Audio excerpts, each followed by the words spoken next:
Film Udaipur files का विवाद और उसकी रिलीज का रास्ता वर्तमान भारतीय समाज और राजनीति के कई चेहरे उजागर करता है। यह विवाद वाकई एक क्रूर घटना की ओर ध्यान खींचता है जिसने भारतीय समाज की आत्मा को झकझोर दिया था। आइए कांग्रेस द्वारा पोषित तालिबानी मानसिकता के सबसे क्रूरतम रूप और उसके सांस्कृतिक सामाजिक प्रभावों का विस्तार से विश्लेषण करें। 8 अगस्त 2025 को एक ऐसी फिल्म सिनेमाघरों में दस्तक देने जा रही है जो न सिर्फ एक जघन्य हत्या की सच्चाई को उजागर करती है बल्कि उस राजनीतिक, सामाजिक और वैचारिक माहौल को भी बेनकाब करती है जिसने इस हिंसा को हवा दी। उदयपुर फाइल्स केवल एक फिल्म नहीं है, यह एक दस्तावेज है, एक दर्पण है, एक चेतावनी है। 28 जून 2022 को राजस्थान के उदयपुर में दर्जी कन्हैयालाल साहू की दुकान में बेरहमी से हत्या कर दी गई थी। आरोपियों ने हत्या का वीडियो बनाकर कहा था कि यह इस्लाम के अपमान का बदला है। घटना ने पूरे देश में सनसनी फैला दी थी। भय के माहौल और डरावनी मानसिकता का प्रभाव इतना था कि उदयपुर समेत भारत के कई इलाकों में सामाजिक सद्भावना खतरे में पड़ गई।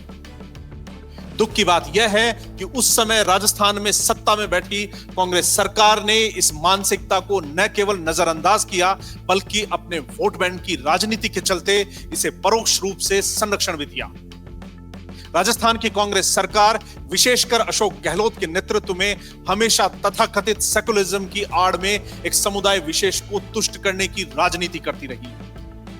यह तुष्टीकरण सिर्फ भाषणों या नीतियों तक सीमित नहीं रहा। यह प्रशासनिक निर्णयों, पुलिस की कार्रवाई और यहां तक कि आतंकवादी मानसिकता वाले तत्वों के प्रति नरमी में भी दिखाई दिया। कन्हैयालाल की हत्या करने वाले आतंकियों की गतिविधि के बारे में पहले से खुफिया इनपुट मौजूद था। आईबी ने राजस्थान पुलिस को अलर्ट किया था कि वह युवक सोशल मीडिया पर कट्टरपंथी कंटेंट शेयर कर रहा है और संभावित खतरा है। लेकिन क्या हुआ? प्रशासन सोया रहा क्योंकि जो आरोपी थे वो वोट बैंक का हिस्सा थे। कांग्रेस सरकार ने आंखें मूंद ली। जब तक खून की नदियां बहती नहीं तब तक गहलोत सरकार जागती नहीं। अब बात करें कांग्रेस के शीर्ष नेतृत्व की, राहुल गांधी, सोनिया गांधी और पूरे गांधी परिवार की। जब देश भर में आक्रोश था तब राहुल गांधी एक भी बयान देने नहीं आए। न सोनिया गांधी ने इस घटना की तीखी निंदा की, न प्रियंका गांधी ने कोई प्रेस कॉन्फ्रेंस की। क्यों? क्योंकि जो हत्यारे थे वो समुदाय विशेष से आते थे और यही समुदाय विशेष कांग्रेस के लिए दशकों से वोट बैंक रहा है। राहुल गांधी हर मुद्दे पर ट्वीट करने वाले व्यक्ति हैं। किसी अंतरराष्ट्रीय घटना पर भी उनकी टिप्पणी आती रहती है। लेकिन कन्हैयालाल की विभत्स हत्या पर उनका सन्नाटा मौन सहमति जैसा लगता है क्योंकि वे जानते हैं कि एक शब्द अगर गलत बोल दिया तो उनका कोर माइनॉरिटी वोट खिसक जाएगा। यही है कांग्रेस का असली चेहरा। हिंदू मरे लेकिन वोट बैंक न बिखरे। उस समय राजस्थान के मुख्यमंत्री अशोक गहलोत ने इस आतंकवादी कृत्य को पर्सनल एनिमिटी बताने की कोशिश की। उन्होंने इसे हिंदू विरोधी मानसिकता मानने से इनकार किया। क्यों? क्योंकि उन्होंने गहलोत राज में कट्टरपंथियों को पाला पोसा, उन्होंने संरक्षण दिया, यहां तक कि इन अपराधियों के साथ जुड़े कुछ संगठनों को सरकारी योजनाओं से अप्रत्यक्ष सहायता भी दी गई। गहलोत के राज में मदरसों को बढ़ावा मिला लेकिन संस्कृत स्कूलों को अनदेखा किया गया। यह धार्मिक असंतुलन नहीं तो और क्या है? उदयपुर फाइल्स को लेकर पहले दिन से विवाद खड़ा हो गया। 11 जुलाई को इसे रिलीज किया जाना था लेकिन समुदाय विशेष की भावनाएं आहत होने की बात कहकर कुछ धार्मिक संगठनों ने दिल्ली हाईकोर्ट में याचिका दायर कर दी।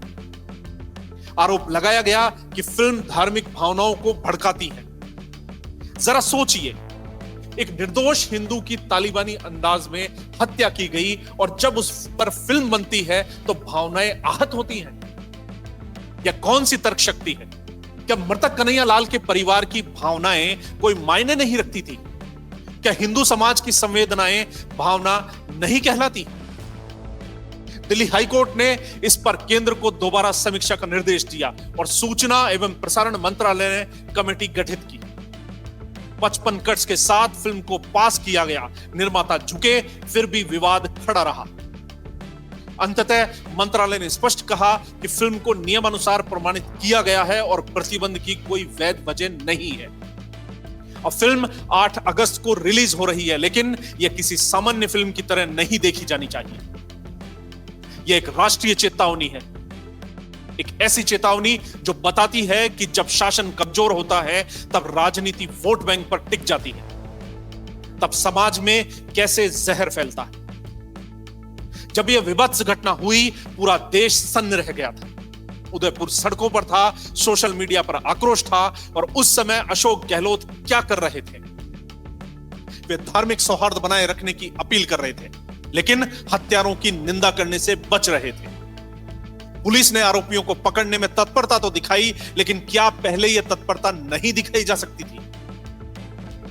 गहलोत सरकार की इस चुप्पी को संयोग नहीं, एक सुनियोजित रणनीति मानना चाहिए, क्योंकि अगर वे खुलकर निंदा करते तो उनका वोट बैंक नाराज हो सकता था। यही वजह थी गहलोत ने इस पूरी घटना को व्यक्तिगत रंजिश बताने की कोशिश की, बजाय इसके कि इसे एक आतंकी हमला स्वीकार किया जाए। इस घटना के बाद उदयपुर ही नहीं, पूरे देश में हिंदुओं में भय की लहर दौड़ गई। व्यापारियों, दर्जियों, दुकानदारों सभी ने अपनी दुकानें बंद कर दी थी। हिंदू संगठनों ने विरोध प्रदर्शन किए, लेकिन सबसे ज्यादा आक्रोश इस बात को लेकर था कि सरकार की प्रतिक्रिया आधी अधूरी और ढुलमुल क्यों थी। क्या यह लोकतंत्र है जहां एक समुदाय की हत्या को दबाने की कोशिश की जाती है, लेकिन दूसरे समुदाय की भावनाओं को इतनी चिंता दी जाती है कि पूरी फिल्म की स्क्रिप्ट तक चीर-फाड़ दी जाती है? क्या यही है सेकुलरिज्म? नहीं, यह सेकुलरिज्म नहीं, यह सरासर हिंदू विरोध है। कांग्रेस पार्टी ने कभी भी इस घटना की ईमानदारी से निंदा नहीं की। उल्टा उनके नेताओं ने इसे बीजेपी की साजिश कहने की कोशिश की। कांग्रेस के प्रवक्ताओं ने टीवी डिबेट में इस मुद्दे को घुमा फिराकर यह कहकर दबाने की कोशिश की कि इससे सांप्रदायिक तनाव फैल सकता है। सवाल यह है कि क्या सच दिखाने से तनाव फैलता है या सच्चाई को दबाने से? कांग्रेस की यही नीति रही है, जब हिंदुओं पर हमला हो तो मौन रहो, लेकिन जब कोई हिंदू पलटकर सवाल करे तो उसे गुंडा, फांसीवाद या सांप्रदायिक कह दो। कुछ लोग कह रहे हैं कि इस फिल्म को बनाने की जरूरत क्या थी, जब पूरी घटना पहले से ही लोगों को पता है। उदयपुर फाइल्स का उद्देश्य केवल मनोरंजन नहीं है, इस बात को गहराई से समझिए। यह एक जागरूकता अभियान है, यह एक चेतावनी है कि अगर समाज नहीं जागा, अगर राजनीति की चालों को समय रहते नहीं समझा गया, तो यह आग हर शहर में लग सकती है। कांग्रेस खुद को राष्ट्रवादी कहती है, लेकिन उसके कार्य इसके विपरीत होते हैं। वह जब सत्ता में होती है तो हिंदुओं के अधिकारों को कुचलती है और आतंक के झंडा बरदारों को अल्पसंख्यक सुरक्षा की ढाल दे देती है। उदयपुर फाइल्स एक झटका है उस मानसिकता को जो अभी तक भारत को 1947 से पहले की दबी कुचली मानसिकता में जीने को मजबूर कर रही है। इस फिल्म को देखकर कोई भी भारतीय केवल दर्शक बनकर नहीं रह सकता। यह एक फिल्म नहीं, यह एक पुकार है, एक आवाज है जो हर राष्ट्रवादी के दिल से निकलनी चाहिए। हमारे सामने दो विकल्प हैं, या तो हम फिर से कांग्रेस जैसी पार्टियों को तुष्टीकरण की राजनीति में खुद को समर्पित कर दें, या इस बार इन घटनाओं से सबक लेकर भविष्य को सुरक्षित करें। उदयपुर फाइल्स एक चेतावनी है, तालिबानी सोच अब भारत के दरवाजे पर है और इसे खाद पानी देने वाला राजनीतिक वर्ग अभी भी सक्रिय है। इस बार अगर हम चूके तो अगला कन्हैया लाल कोई और होगा, शायद हमारे अपने शहर से।